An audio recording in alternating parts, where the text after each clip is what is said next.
This program is sponsored by National Book Trust of India.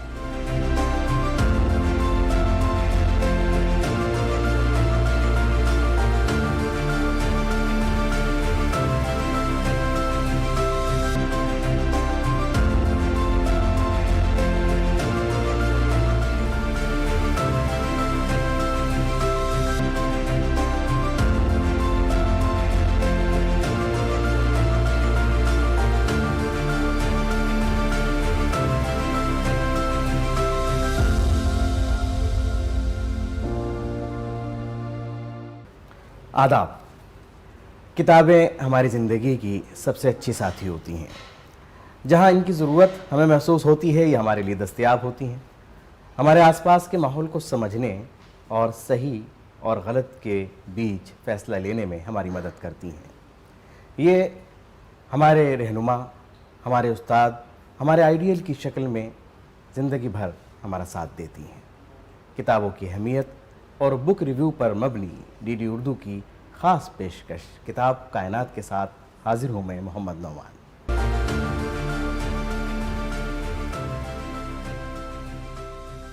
किताब कायनात के पहले सेगमेंट में आज हम बात करेंगे उर्दू की एक किताब की, और ये किताब है सैयद मोहम्मद अशरफ नुमाइंदा अफसाने, जिसे तरतीब दिया है प्रोफेसर ख्वाजा मोहम्मद इकरामुद्दीन ने। इस किताब को नेशनल बुक ट्रस्ट ने पब्लिश किया है, और इस अहम किताब पर गुफ्तगू करने के लिए हमारे साथ आज मौजूद हैं असिस्टेंट प्रोफेसर जनाब रिजवानुल हक साहब। जी आदाब। बहुत बहुत इस्तकबाल है आपका जी, इस शुक्रिया। पेशकश में।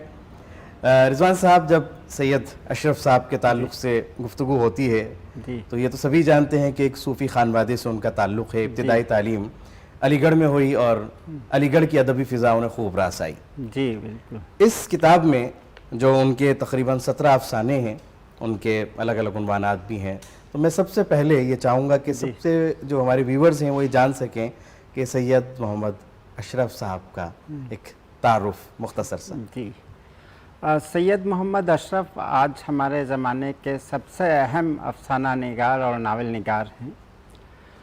उनके कई अफसानवी मजमे, एक तो जिसका आपने ज़िक्र किया सैयद मोहम्मद अशरफ नुमाइंदा अफसाने, इनका पहला अफसानवी मजमुआ डार से बिछड़े आया था। उसके बाद इनका एक नावल आया था नंबरदार का नीला। उसके बाद बादे सबा का इंतज़ार दूसरा अफसानवी मजमुआ आया था, और उसके बाद आखिरी सवारियाँ एक दूसरा नावल आया था। बादे सबा का इंतज़ार जो अफसानवी मजमुआ है, उस पर इन्हें साहित्य अकेडमी अवार्ड मिला था। और ये मारहरा शरीफ जो यूपी में है, बहुत मशहूर खानवादा है बरकातिया, उससे इनका ताल्लुक़ है, ख़ास खानवादे से इनका ताल्लुक़ है। और इनकी इब्तदाई तालीम मारहरा शरीफ में ही हुई थी। फिर आला तालीम के लिए वो अलीगढ़ आए थे, और वहीं से वो फिर यूपीएससी में कामयाब हुए थे और इनकम टैक्स कमिश्नर थे। तो ये एक मुख्तसर तारुफ़ है। और मजमूई तौर पर आज जो हमारे ज़माने में अफसाना निगार मौजूद है, उनमें सैयद मोहम्मद अशरफ का नाम सबसे नुमाया है।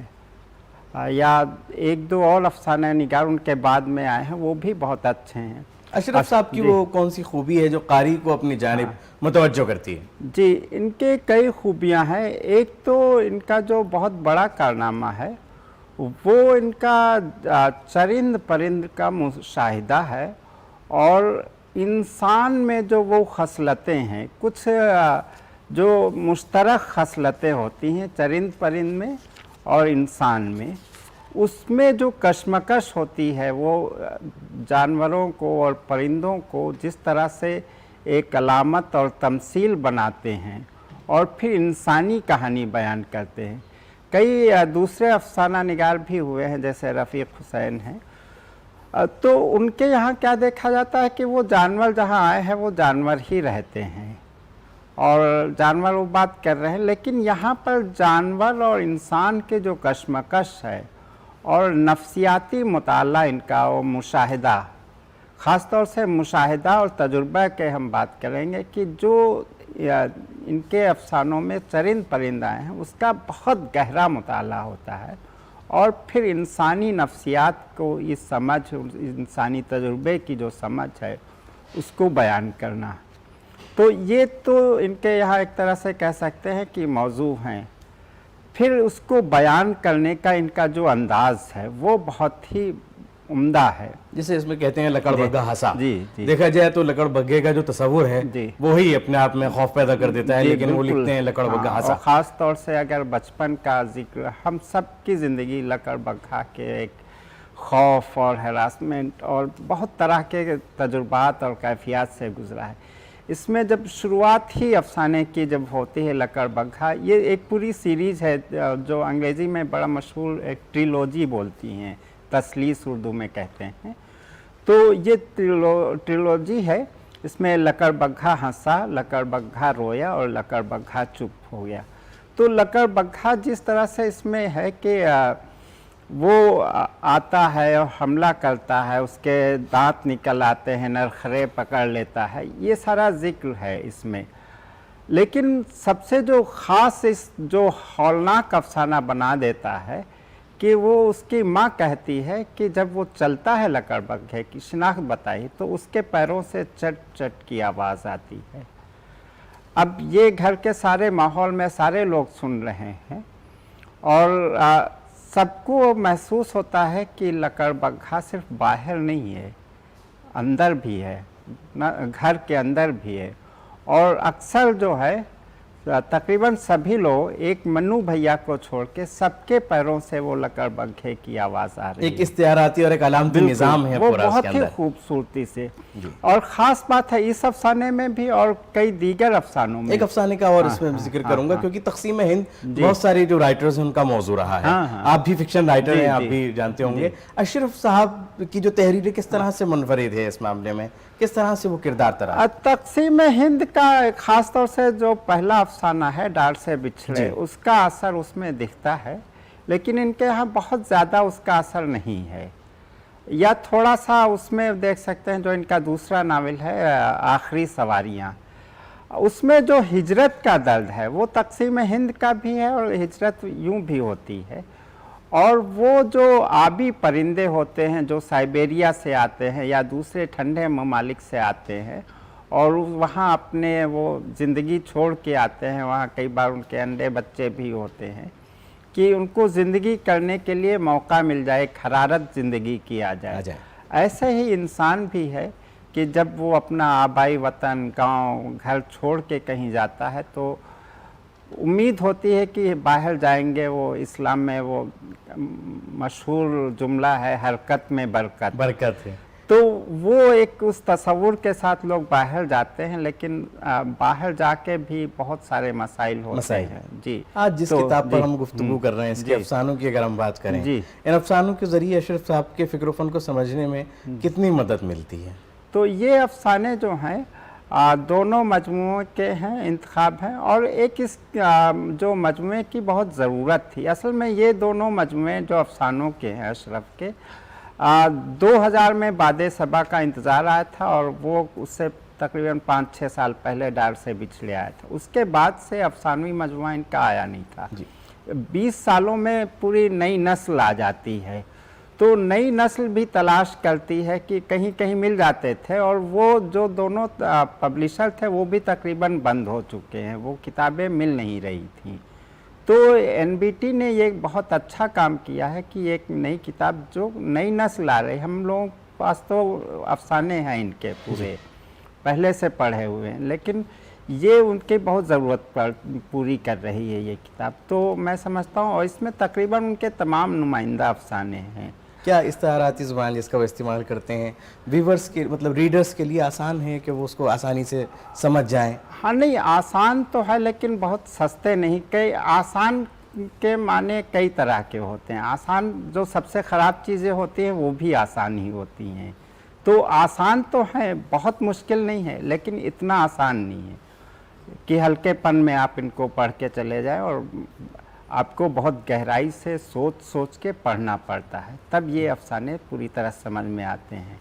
तो लेकिन यह है कि आप अगर सरसरी पढ़ेंगे तो कुछ चीज़ें आती हैं वो आपको अट्रैक्ट कर लेती हैं, अपनी तरफ खींचती तो है, जो अगर हल्के में आसानी में पढ़ते हैं। जाज़बियत। हाँ, लेकिन ये सोचे कि हम पूरे अशरफ को समझ चुके हैं हल्के पन में पढ़ के, तो ऐसा नहीं है, उसमें बहुत गहराई है और उनके मानी, उनके बैनुसतह तमसीलें, उनकी अलामतें सबको समझना जो है, कई बार पढ़ने के बाद भी हम पूरे यकीन के साथ नहीं कह सकते हैं कि हमने पूरी तरह से अशरफ को समझ लिया है। उसके लिए देखा जाए तो उनकी किताबों को, उनके अफसानों को पढ़ना होगा और उनके बारे में और मज़ीद जानते चले जाएंगे और किताब के अंदर और गहराई से शामिल होते चले जाएंगे। मैं बहुत शुक्रगुजार हूँ रिजवान साहब आपका कि आपने अपने इल्म से इस किताब पर रोशनी डाली। बहुत बहुत शुक्रिया। जी, आपका भी बहुत शुक्रिया। आदाब। नाजरीन, यहाँ हमारा ये पहला सेगमेंट आज की इस पेशकश का मुकम्मल होता है और प्रोग्राम के दूसरे हिस्से में हिंदी किताब पर बाकायदा गुफ्तगू होगी।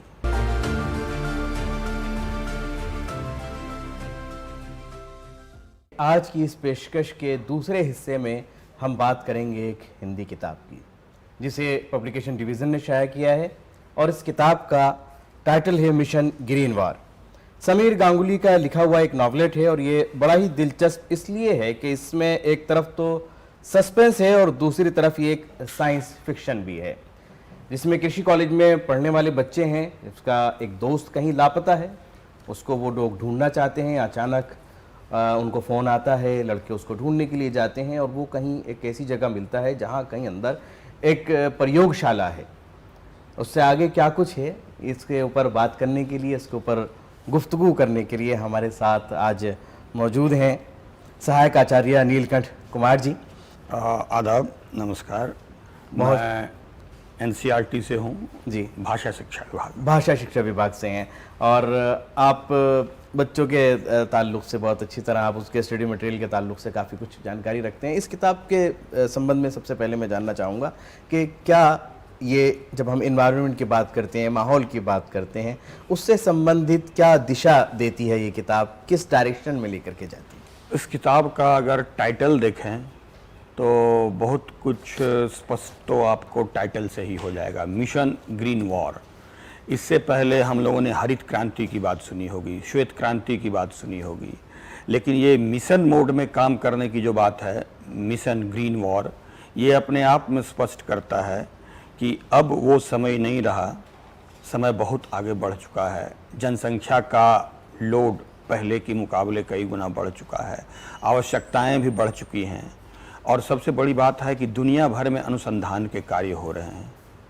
हमारे अपने ही पढ़े लिखे बच्चे अमेरिका, इंग्लैंड, जर्मनी जाके काम कर रहे हैं और हमारे देश के लिए वो संसाधन नहीं बन रहे हैं, तमाम खर्च करने के बावजूद। तो मुझे लगता है कि अब ये हाई टाइम है और इसलिए ये मिशन मोड में भी काम करने वाली बात है और शायद यही सोचकर समीर गांगुली ने इसका शीर्षक मिशन ग्रीन वॉर रखा होगा। आप लोगों को ध्यान होगा कि पहले लाल बहादुर शास्त्री ने जय जवान जय किसान की बात की थी, बाद में उसमें वाजपेयी जी ने विज्ञान भी जोड़ दिया, जय जवान जय किसान जय विज्ञान, और इधर मोदी जी ने उसमें अनुसंधान जोड़ दिया, जय जवान जय किसान जय विज्ञान और अनुसंधान। तो अब एक सम्मिलित प्रयास की आवश्यकता है जिसमें जवान, किसान, अनुसंधान और विज्ञान सब मिलकर मिशन मोड में अगर कार्य करते हैं, ऐसा ही एक स्वप्न देखा गया है इस किताब में समीर गांगुली ने, और सबको सम्मिलित किया है उन्होंने इसके अंदर कि सब मिलकर के इस मिशन पर काम करें। जी बिल्कुल, जो अभी की समस्या है, हाल फिलहाल की समस्या, उसको दरअसल ये एक विज्ञान कथा आप कह सकते हैं या विज्ञान पर आधारित एक लघु उपन्यास। इसमें एक सस्पेंस देखते हैं शुरू से कि एक दोस्त लापता है, कहीं खो गया है और उसको ढूंढने की तलाश जा रही है। क्या ये सस्पेंस इसको और ज़्यादा दिलचस्प बनाता है इस कहानी को? देखिए, दिलचस्प बनाने के लिए फ्लैशबैक टेक्निक का इस्तेमाल किया जाता है, वैसे ही इसमें अचानक से किसी के गुम होने की टेक्निक का इस्तेमाल किया गया है और कथा को बिल्ड करने के लिए कि धीरे धीरे कहानी अपने चरम पर पहुँचे, पूरे तनाव के साथ कथा तत्व हमारे समक्ष आए, इसलिए उसमें जुबीन नाम का एक चरित्र लिया गया है जो पढ़ने में बहुत तेज है और उसकी जिज्ञासाएं हैं, कल्पनाएं हैं, अचानक से वो गायब हो जाता है और उसके दोस्त मित्र उसको खोजते हैं जो कि उसी कृषि विश्वविद्यालय में पढ़ रहे हैं। वो मिलता नहीं है और वो अपने आप में एक सस्पेंस है कि कहाँ गया। और इसका खुलासा बिल्कुल आखिर में जाकर होता है जब धीरे धीरे जो उनके मित्र हैं मोहन, नरेश, जो मुख्य पात्र हैं, वो अचानक से एक जंगल में जाकर उससे मिलते हैं और तब जुबीन बताता है कि किस प्रकार से वह एक राष्ट्रीय महत्व के कार्य के लिए एक जंगल जो कि एक प्रयोगशाला की तरह है और जिसको विश्व की निगाह से बचा कर रखने की बात है, सुरक्षित रखने की बात है कि जो बौद्धिक संपदा विकसित की जा रही है वैश्विक स्तर पर लीक ना हो, कहीं किसी और के हाथ ना लग जाए। परमाणु बम जब बनते हैं तो आपको ध्यान होगा तो बिल्कुल गोपनीय तरीके से वो कार्य किया जाता है। इसी तरह से तो इसी प्रकार से ये आप भाषा शिक्षा विभाग से हैं, बच्चों के लिए सामग्री तैयार करते हैं, आप ज़्यादा इंसाफ कर सकते हैं इस किताब के साथ, इसलिए आपसे ये जानना चाहूँगा कि बच्चों के अंदर एनवायरनमेंट के ताल्लुक से उनको जागरूक बनाने के संबंध में कितनी महत्वपूर्ण किताब है? बच्चों की दुनिया में, और मुझे लगता है सिर्फ बच्चों की ही नहीं, बड़ों की दुनिया में भी, किशोर और उससे आगे के भी जो विद्यार्थी हैं उनके लिए ये किताब एक नवोन्मेष की तरह है। हम सब जानते हैं कि हमारे बचपन में हम सोचा करते थे जब टेलीफोन आया, हवाई जहाज़ में हवा में उड़ना एक कल्पना है। एक दूसरे को देखते हुए और दूसरे देश से बात कर लेना शुरू में किसी ने इसकी कल्पना की होगी। तो इस तरह की तमाम कल्पनाओं, जैसे कि बगैर मिट्टी के खेती, जल में खेती, आमतौर पर हम लंबाई में ज़मीन पर खेती करते हैं, ऊर्ध्वाधर खेती, मतलब बिल्कुल वो आकाश की तरफ जाए जहाँ ज़मीन की कोई कमी ना हो, मिट्टी की भी कोई आवश्यकता नहीं है और फसल को जो पोषक तत्व चाहिए वो सारे पोषक तत्व हम अलग तरीके से दे सकते हैं। सूरज अगर ना भी हो तो एक अकल्पनीय कल्पना इसमें की गई है, यानी जहां उसमें किताब में कहा गया है कि सोच से आगे की सोचो। जी जी, उसकी बात कर रहे हैं। कृषि विश्वविद्यालय के एक प्रोफेसर हैं, वो कहते हैं कि अकल्पनीय की कल्पना करो, अकल्पनीय की कल्पना करो। ऐसा सोच, जैसे कि इसमें एक वाकया आता है कि हम अपना सूरज भी बना सकते हैं। जितने प्रकाश की आवश्यकता है जी, उतने प्रकाश को आप फसल के उगाने के लिए, उपयोग में लाने के लिए आर्टिफिशियली, कृत्रिम रूप से चीज़ें बना सकते हैं। शहद कृत्रिम रूप से बनाने की बात है, मधुमक्खियों के कृत्रिम रूप से बनाने की बात है, यहाँ तक कि भी प्राकृतिक रूप से प्रकृति को भी नियंत्रित करने की बात है। क्या क्रांति की तरगीब देता है, क्रांति की प्रेरणा मिलती है बच्चों को इसी किताब से, अगर हम बात करें? अपने गुरुओं से जुड़कर और पढ़ लिख कर सिर्फ अपनी आर्थिक आवश्यकताओं को पूरा करने से ऊपर उठकर समाज और राष्ट्र के हित में हमारा कौशल कैसे काम आए, इसकी व्याख्या करती है, इसके प्रति रुझान पैदा करती है। और जो ब्रेन ड्रेन हो रहा है, बहुत आवश्यक है इस तरह का साहित्य।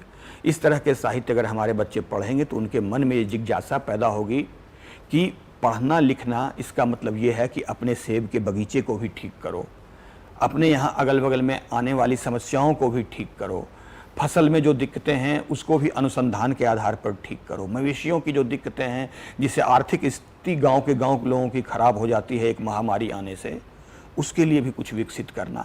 तो पढ़ाई का सदुपयोग, कौशलों का सदुपयोग कैसे जनहित में हो सकता है और उसके लिए कैसे हमारे गुरु और हमारी शिक्षा व्यवस्था में आमूल चूल बदलाव की आवश्यकता है, इसकी ओर संकेत है। और विज्ञान का एक तरह से आप कहिए कि सदुपयोग किया, एक तरफ कल्पना, दूसरी तरफ विज्ञान, तो कोरी कल्पना नहीं है, उसका एक वैज्ञानिक आधार है और ऊर्ध्वाधर खेती करने की बात हो रही है, उसको और आगे बढ़ाया गया। पानी में हम देखते हैं कि हाइड्रोपोनिक एग्रीकल्चर के नाम से आप देखेंगे कि घर में भी अब लोग फसल और सब्जी, टमाटर उगाने लग गए हैं। मिशन ग्रीन बार की अगर बात करते हैं तो ये मिशन तो अब घर से लेकर के सड़क तक जारी है। बहुत सारी वर्कशॉप्स होती हैं, सेमिनार्स होते हैं, और अगर हम बात करते हैं फॉसिल फ्यूल से निजात पाने की बात होती है, इलेक्ट्रिक व्हीकल्स की बात होती है। ऐसे माहौल में ये किताबें किस तरह से एक नस्ल को तैयार कर रही हैं, एक मैसेज दे रही हैं? जी देखिए, अभी जो हमारा पर्यावरण प्रदूषण है, और पर्यावरण प्रदूषण में अब एक और प्रदूषण जुड़ गया है, लाइट का भी, प्रकाश का प्रदूषण भी। तो इन सारी चीज़ों से हम सब पीड़ित हैं और सब किसी न किसी विज्ञान के आधार पर खोज में लगे हुए हैं, कोई रास्ता मिले, कोई दृष्टि मिले जिससे हम इसमें बदलाव ला सकें। तो यह उपन्यास जो एक लघु उपन्यास है, एक रास्ता देती है कि कैसे एथिकली, नैतिक रूप से समृद्ध होकर हम अपने गुरुओं, अपनी परंपराओं और अपने देशज चीज़ों का भी उपयोग करते हो। ये नहीं कि अमेरिका से, जर्मनी से लेकर आना है, हमारी अपनी समृद्ध परंपरा है, उसका उपयोग कीजिए। और इसके जो मेन कैरेक्टर में से एक हैं, एक स्वामी सदानंद, वो स्वामी हैं लेकिन फिजिक्स के बहुत बड़े ज्ञाता हैं। तो ये पूरी कल्पना उनकी है। इसीलिए प्रयोगशाला जो है वो एक दिखाया जाए तो एक अंदर जंगल में या कहीं दिखाई गई तो है। प्रयोगशाला उनकी कल्पना है, लेकिन मिशन मोड में काम करने के लिए एक व्यक्ति चाहिए। रामकृष्ण परमहंस को विवेकानंद चाहिए, तो वैसे टाइगर खंडूरी इसमें आते हैं जो मिशन मोड पर काम करते हैं उनके लिए, और उनका एक विचार, उनका आइडिया होता है, उसको लेके आगे बढ़ते हैं।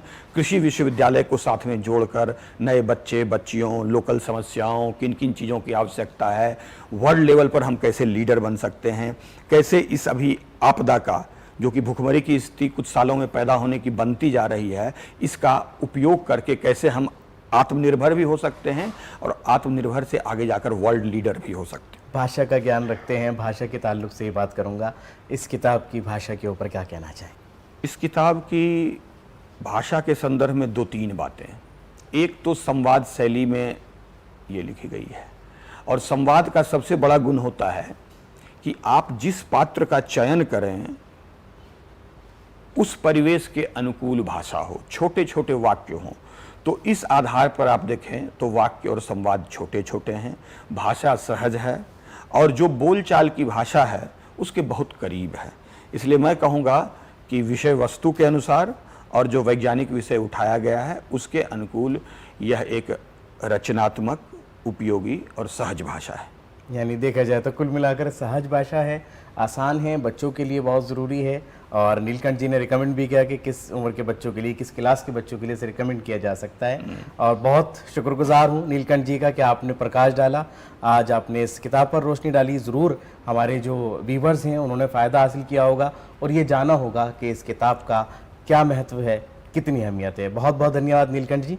इसी के साथ हमारा ये सेगमेंट भी यही मुकम्मल होता है और प्रोग्राम के आखिरी सेगमेंट में नज़र डालेंगे मशहूर शायर जिगर मुरादाबादी पर।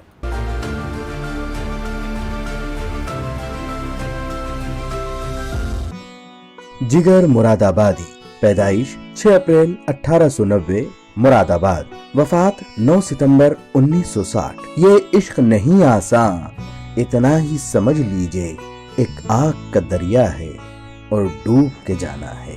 जिगर मुरादाबादी का नाम अली सिकंदर था और वो 1890 में मुरादाबाद में पैदा हुए। जिगर को शायरी विरसे में मिली थी। उनके वालिद मौलवी अली नजर और चचा मौलवी अली जफर दोनों शायर थे और शहर के बाइज्जत लोगों में शुमार होते थे। जिगर के मौरिस आला मोहम्मद समी दिल्ली से ताल्लुक रखते थे और शाहजहां के दरबार से वाबस्ता थे, लेकिन शाही उताब के नतीजे में मुरादाबाद में आकर बस गए थे। जिगर के वालिद ख्वाजा वजीर लखनवी के शागिर्द थे। उनका मजमुआ कलाम बाग नजर के नाम से मिलता है। जिगर की इब्तिदाई तालीम घर पर और फिर मकतब में हुई। मशरिकी उलूम के हुसूल के बाद अंग्रेजी तालीम के लिए उन्हें चचा के पास लखनऊ भेज दिया गया, जहां उन्होंने 9वीं जमात तक तालीम हासिल की। उनको अंग्रेजी तालीम से कोई दिलचस्पी नहीं थी और 9वीं जमात में 2 साल फेल हुए थे। इसी अरसे में वालिद का भी इंतकाल हो गया था और जिगर को वापस मुरादाबाद आना पड़ा। जिगर को जमाना तालीम से ही शायरी का शौक पैदा हो गया था, लेकिन तालिबे इल्मी के जमाने में वो उसे मंजर आम पर नहीं लाए। हमको मिटा सके ये जमाने में दम नहीं, हमसे जमाना खुद है, जमाने से हम नहीं। इसी के साथ आज की ये पेशकश यही मुकम्मल होती है। उम्मीद है कि आपको हमारी ये ख़ास पेशकश ज़रूर पसंद आई होगी। आप हमारे इस प्रोग्राम से मुताल्लिक़ अपने राय मशवरे हमें ईमेल कर सकते हैं। हमारा ईमेल एड्रेस आपको स्क्रीन पर नज़र आ रहा होगा। और इसी के साथ हमारी पूरी टीम को दे दीजिए इजाज़त। खुदा हाफिज़। This program was sponsored by National Book Trust, India.